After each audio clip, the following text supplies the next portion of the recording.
afternoon and welcome to Fast Horses Today for Sunday. Today is August 18th. This is the end of the racing week over at Del Mar.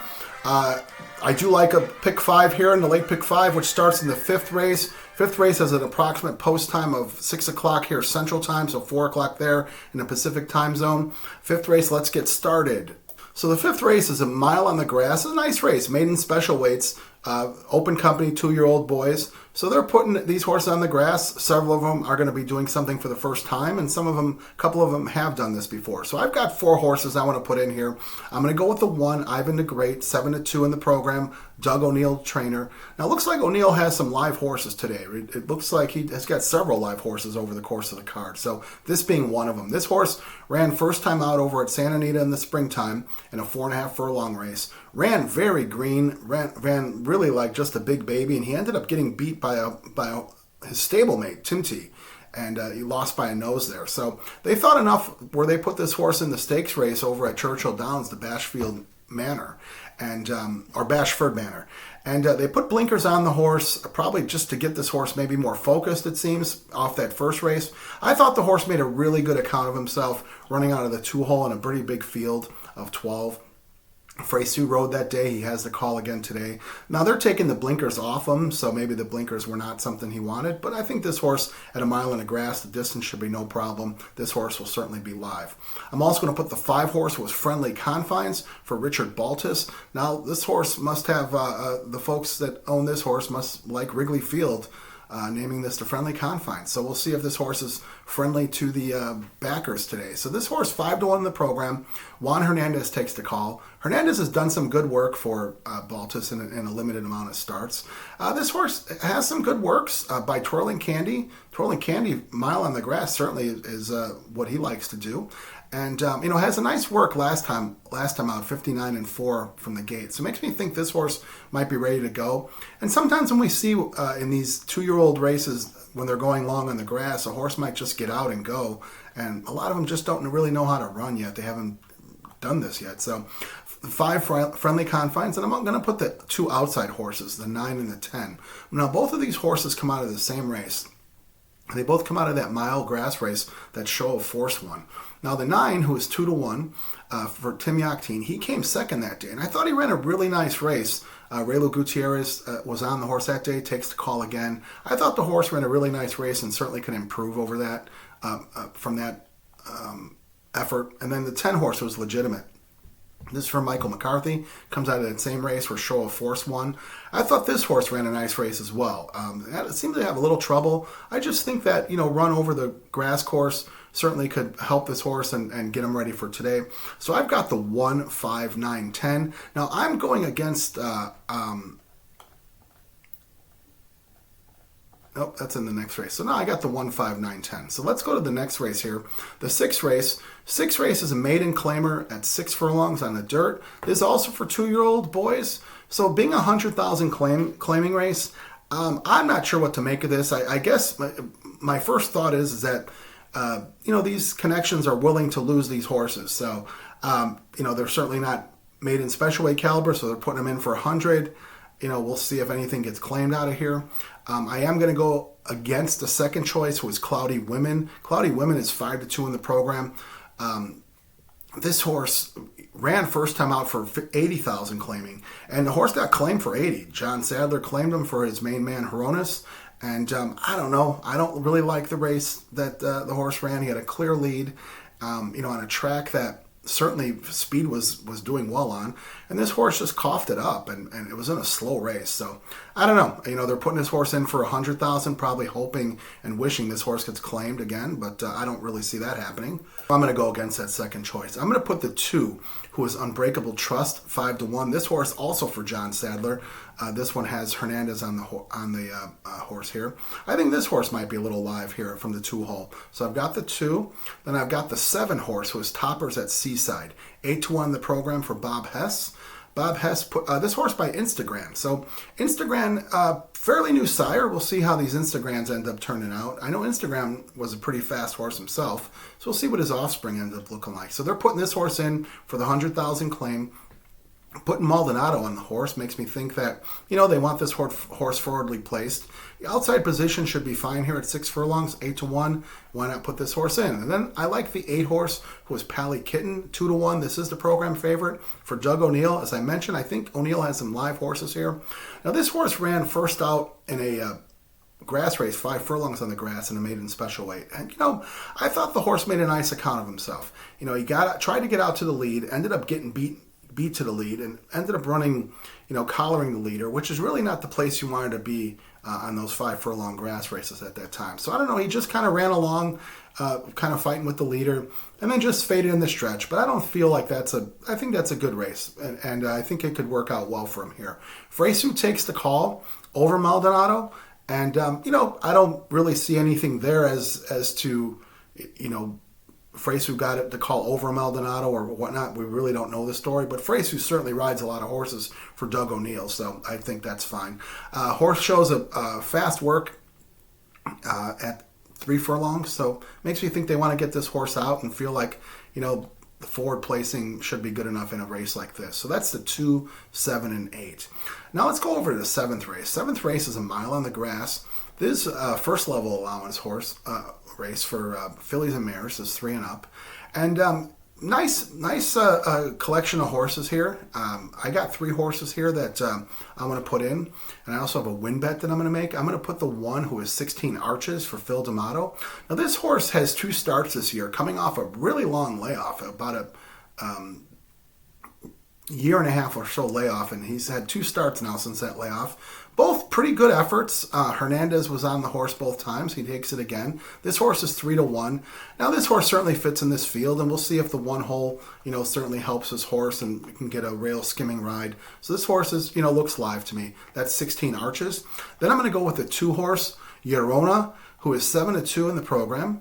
And this horse for Richard Mandella. So now this horse was a huge purchase, $750,000 purchase. This horse, an expensive horse. She's a 4-year-old filly now.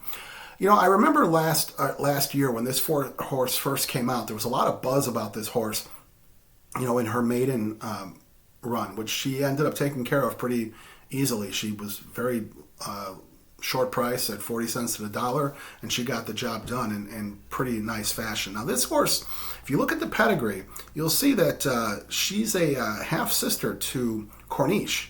And Corniche was a 2-year-old champion a couple of years back, so I think that's probably also why this horse was such a big purchase, and there was a lot of buzz on this horse. So this horse gets Mike Smith on the horse. He's rode her 3 times since that maiden win, who Pratt rode the horse on the maiden win. So I don't know, this horse ran on the dirt 3 times, and I don't know, maybe this horse just didn't want to run on the dirt. She was heavily favored in her second race and disappointed, and then ran up against a buzzsaw in Sweet Azteca, who Sweet Azteca might have been the fastest horse in Santa Anita during that winter-spring meet. So they put her on the turf for a 6.5 grass race over at Santa Anita, an allowance race, and I thought she made a nice account of herself. She was kind of fighting for the lead and running close to the lead, and then just ran an even race. So I think off the layoff, this horse is going to be dangerous. So I'm going to make a win bet on Llorona, the 7-2 with Mike Smith. We've seen a lot of great work Mike Smith has done on the grass course. And I'm also going to put the 6 horse, who is Gypsy Woman. This is from Mark Glatt. Now this horse had been running over in Europe, and they did get 1 start here at Del Mar, and horse was a favorite that day in her first run here in the States. And I thought she ran a pretty nice race. It was an 11-horse field, a big field. And she ran a nice race, ended up coming 3rd. Fresu was on the horse. He gets on her again, 5-2. But, I'm not singling her. I'm putting her as one of 3 horses. That's the 1, 2, and 6. And the win bet on the 2 horse, Llorona. All right, now let's move over to the next race. Next race is the, excuse me, next race is the 8th race. It is a maiden special weight at 6.5 furlongs on the dirt. Now, this is for 3-year-olds and up. Now, this is a collection of horses. Now, there's a big favorite here in the program. That's the 5 horse, was Miramati at 6-5. Now, we've seen this horse run several times now, and this horse has certainly not lived up to his expectations, being a just over $1 million purchase. They're trying different things with him. They put blinkers on. They took blinkers off. Now putting them back on. So I don't know. I mean, I'm going to put this horse in, but I'm going to put this horse in among four horses to try to get this pick 5 moving along. I'm going to put the 2 horse, who was Wild Recruit, for Brian Corner. Now, this horse comes off a layoff. We haven't seen this horse since over a year ago. Oh, I'm sorry. No, this horse ran, and my fault. I didn't see that correctly. That was June of 24. That was his first race back off a long layoff. And this horse has run on a turf 2 times, shown speed on the turf. Now, this is a dirt race. By Nyquist, shouldn't be a problem here. So I'm wondering if this horse might show some speed. Now, Miramati got beat last time by a horse who showed speed inside of him and held him off. So you never know. This horse, Miramati, might just look to run second against horses. We've seen that, a lot of that with a lot of horses. So I do have the 2, his Wild Recruit, 8-1. Ayuso takes the call. I'm also going to put the 3 horse, who was Wayne the Brain, for Mark Glatt. Mark Glatt puts blinkers on. This horse is 12-1. Now, he was a $550,000 purchase. And he comes out of that same race as Miramati. And this horse just kind of broke out sort of flat-footed, and didn't really get into the race. Maybe that's why the blinkers are going on today. Kyle Frey, keeps the horse here. So he must have felt some type of talent under him that day. And, this horse being a $550,000 purchase, I'm sure there's big expectations here. So, I'm sure all eyes will be on Miramati, and maybe he gets upset by a horse that, could be Wayne the Brain. So that's the 3 horse. As I mentioned, I'm going to put Miramati. We've talked about him. And then I'm also going to put the 7 horse, who is Schaffner.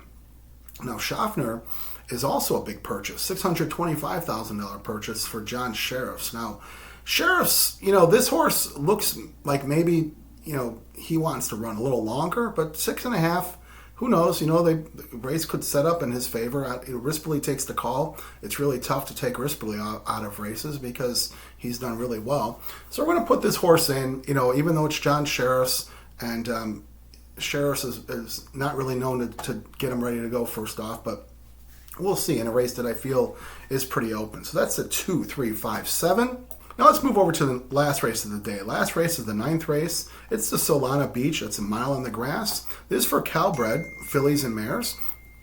And I've got a single here in this race. I'm going to single. There's a big scratch in the 1 horse, who is Tom's Regret. I thought that horse was going to be a factor here because she had speed. But I do have a single here, and that's the 2 horse, who is Stay and Scam, for Doug O'Neill, 2-1 the program. As I mentioned, O'Neill looks like he's got a lot of live horses here. Now, Stay and Scam, she's a tough customer. She shows up every time. She runs a nice race. She's running sprints, which they originally started off running in sprints. On the dirt, then it looks like she was much better on these grass sprints, so she's certainly done that. She's run well at Del Mar with 2 wins, and those were in grass sprints. But then they also added a new dimension to her this past spring. At Santa Anita, they tried her at a mile a couple times, and I think she passed the test pretty nicely. She ran in the Grade 3 Wilshire. She came 3rd that day. I thought that was a nice race. She, with a little better luck, might have beat Uncorked. And then the next time they brought her out in the Royal Heroine, she came 3rd to Uncorked. In the Wilshire, she came 2nd to Nadette, who, you look at horses like Nadette and you look at horses like Uncorked, and they're better than this field. So I thought she passed the test. And then they put her in against Calbreds in the Franz Valentine at a mile. And she was at an outside post, really not an advantageous thing at a mile there at Santa Anita. And she passed with flying colors, getting it done at a short price. So, we saw this horse at Del Mar earlier this meeting. She ran in the Daisy Cutter, which Daisy Cutter is the grass sprint there for fillies and mares for the meeting. And I thought she made a nice account of herself running with a tough bunch. She had an outside post, tried to get to the lead, couldn't clear, and ended up having to run second stalking, and then just got beat for second by Elm Drive, which Elm Drive's a graded winner, and Connie Swingle, who had a great trip, and Connie Swingle's an accomplished horse there as well. So coming off that 5 furlong race, fast race, I think it sets up Stay and Scam for a really nice effort here at 2-1. All right, so let's recap here. All right, so let's recap the ticket. Ticket starts in the 5th race, the 1, 5, 9, 10, with 2, 7, 8, with the 1, 2, and 6, and I'm going to make a win bet on the 2 horse Girona. That's the Richard Mandela horse. With the 2, 3, 5, and 7, that's in that maiden race. With the single of the 2, who is staying scamming. That's in the Solana Beach. That's the Solana Beach is a nice town right next to Del Mar. So that's where the train rolls in. If you take the ocean liner to down to Del Mar, you go to Solana Beach. So anyway, I do wish you all the best of luck here today at Del Mar. Let's get some good trips, because good trips really result in a lot of luck at Del Mar, whether it's on the dirt or the turf. And let's wish the folks over there at Del Mar a whole lot of great, safe racing today, Sunday. So as always, I ask you to please hit the subscribe button. It doesn't cost you anything to subscribe. It just puts you on the feed when new content comes around. Like or dislike. Make some comments if you feel like it. But as always, I appreciate you watching today. And let's have a good day at Del Mar. And the week strong.